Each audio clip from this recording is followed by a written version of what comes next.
اس نے بیوی سے ثبوت مانگا ہے۔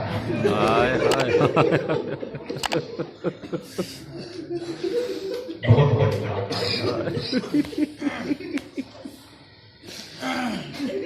عصمت قوائد شہزادی عالم ثبوت مانگا، بی بی نے ایک کر کے تمام ثبوت پیش کیے ہیں، اور اس میں بھی ایک کر کے سارے ثبوت ٹھکرا رہا۔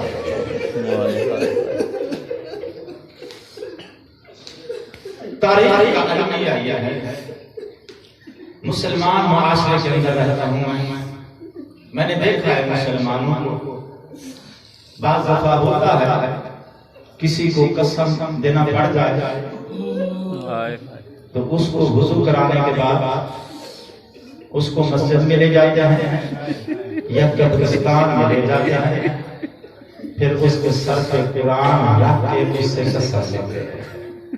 اس کے بعد چاہے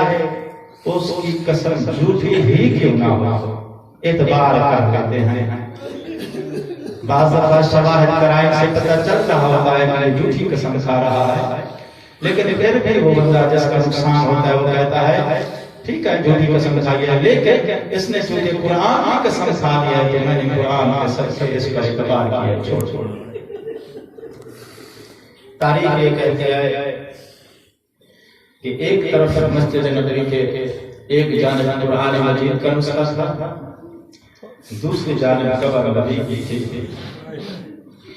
مسجد میں لے جاتے ہیں کیونکہ مسجد عبادت گاہ ہے، قبرستان میں اس لیے لے جاتے ہیں کیونکہ وہ عبادت گاہ ہے، اور کوئی بندہ عبادت کے مقام اور عبرت کی جگہ پہ جھوٹی قسم نہیں کھاتا۔ بی بی مسجد میں کھڑی تھی، ایک دفعہ قرآن مجید، ایک سائڈ میں قرآن مجید، دوسری طرف قبر نبی کی۔ جس وقت مسلمانوں نے ایک کر کے بی بی کے تمام ثبوت ٹھکرا دینا، بی بی آواز دے کر کہا سچے پر کوئی مجبوری بن ہے تو شریعت اجازت کرتی ہے وہ اپنی صداقت کو پروف کرنے کے لیے قسم کھا سکتا ہے، کوئی اپنی صداقت کو ثابت کرنے کے لیے اللہ اور رسول کی قسم کھاتا ہے، کوئی قرآن اور ایمان کی قسم کھاتا ہے، اور یاد رکھو ایک ماں کے لیے اپنے بیٹوں کی قسم بہت بڑی قسم ہوتی ہے۔ دونوں شہزادے پہلے میں کھڑے کھڑے، نبی کی بیٹی نے اپنے دونوں ہاتھ، ایک ہاتھ دوسرا ہاتھ چھوٹے شہزادے کے ساتھ چلا، مجھے حسنائن کی قسم ہے میں نے جھوٹ کبھی نہیں آج رجل والا بی بی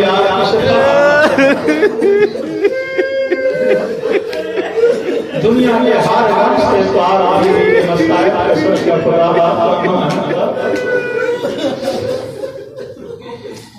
اب یہاں ایک روایت میں ملتا ہے کہ اس کے بعد دربار ہل گیا، مسلمان کا دل دہل گیا، تخت نشین مجبور ہو گیا ہے۔ اس نے نبی کی تحریر کی پشت پہ دوسری جانب جو خالی تھی اس تحریر میں اس نے لکھا کہ فدا تک بنت نبی کا حق ہے،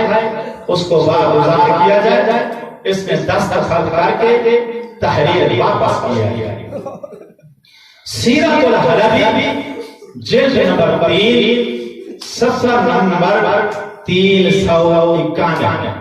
علماء ہیں، نجف کا شہر ہے، کتابوں کی کمی نہیں ہے، لائبریری میں جاؤ حوالہ چیک کرو۔ سیرت الحلبی والا لکھتا ہے نبی کی بیٹی جس وقت تحریر لے کر جانے لگی ہے، کعبہ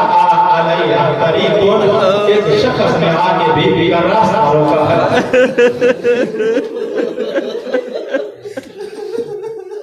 جب اس کو پتا چلا نا کہ فدا بی بی کو واپس مل گیا ہے، ماجرا معلوم ہونے کے بعد اس نے بی بی کا راستہ روکا اور مطالبہ کیا کہ وہ تحریر مجھے واپس دے دے۔ جب بی بی نے تحریر دینے سے انکار کیا ہے نا، اب اب اگلا لفظ جملہ نہیں ہے میں پڑھ سکوں، لیکن تاریخ کے اندر جملہ موجود ہے۔ سیرت حلبی والے نے دو لفظ لکھے ہیں، ایک لفظ یہ ہے کہ اس کمینے نے ہوا میں کوئی چیز لہرائی ہے دور زمین پہ۔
اللہ جانے مسلمانوں نے کچھ ایسے انداز میں آج میں رسالت دیا بطول بیٹوں کے سہارا لے کر چل کے واپس آئی۔ بابے کی وفات کے بعد 70 دن یا 90 دن زندہ رہی ہے۔ ہر نماز کے بعد یہی کہہ تھی اللہم اجر وفات میرے والد بازار کا رنگ دیکھنے کے بعد آپ کا مزید زندہ نہیں رہ سکتے ہو۔ تاریخ یہ کہتی ہے ایک دن جناب علی علیہ السلام گھر میں آئے، پاک بطول نے امام کو بلایا، فرمایا یا علی میں نے خواب میں اپنے بابا کو دیکھا ہے، مجھے میرے بابا کی زیارت ہوئی ہے، زیارت میں میرے بابا نے کہا ہے کہ بطول ان قریب ہمارے پاس آنے والے ہیں، یا علی مجھے منع نہ کرنا، میں نے دعاؤں سے موجودہ میرے پاس رضا ہے، کوئی وقت زیادہ نہیں رہ گیا ہے، کچھ وصیات ہے میں چاہتا ہوں میری وصیات سن۔ علی امام پہلو میں بیٹھ گئے، باپ بطول نے اپنی وصیات بیان کرنا شروع کی ہے۔ فرمایا یا علی جبریل کے پروبر سونے کے آگے ہے، جو ملائکہ کے پروبر سونے کے آگے ہوں، جبریل نے جن کے جھولے کو بلایا ان کو نہیں معلوم احساس ہے یقین بھی کیا یا علی میرے بچے یتیم ہوئے میرے بچے کا خاص کیا یا علی مجھے اپنے ہاتھوں سے خود غسل دینا، خود کفن دینا، یا علی رات کی تاریکی میں میرا جنازہ اٹھانا، اذا نامت العیون و حادت الاسوات، جب بالکل خاموشی چھا جائے دنیا سو جائے، رات کی تاریکی میں میرا جنازہ اٹھانا۔ میرے علی امام نے روک کر فرمایا بطول رات کی تاریکی میں جنازے ان کے اٹھائے جاتے ہیں جن کا کوئی وارث نہ ہو، تیرا باپ نبیوں کا سلطان، تیری ماں علی کا دلارا، تو خود جنت میں شہزادہ، تو کوئی نہ وارث ہے، مجھ کو اجازت ہے جس شان کی تو مالک ہے اس شان کے مطابق میرا جنازہ اٹھا۔ بیوی نے رو کر فرمایا نہیں میں برداشت نہیں کر سکتی، میرے جنازے پر وہ لوگ ہیں جو بھرے دربار میں مجھے کہتے ہیں بطول تو مسئلہ بھول گئی ہے۔ اتنے میں پاک بطول نے اپنے دونوں ہاتھ آگے بڑھایا، امام کے قدموں پہ لگا کے فرمایا یا علی میں تیری زندگی کی ساتھی تھی، اگر کبھی خدمت میں کوئی کمی رہ گئی ہو حسنائن کا صدقہ دینا۔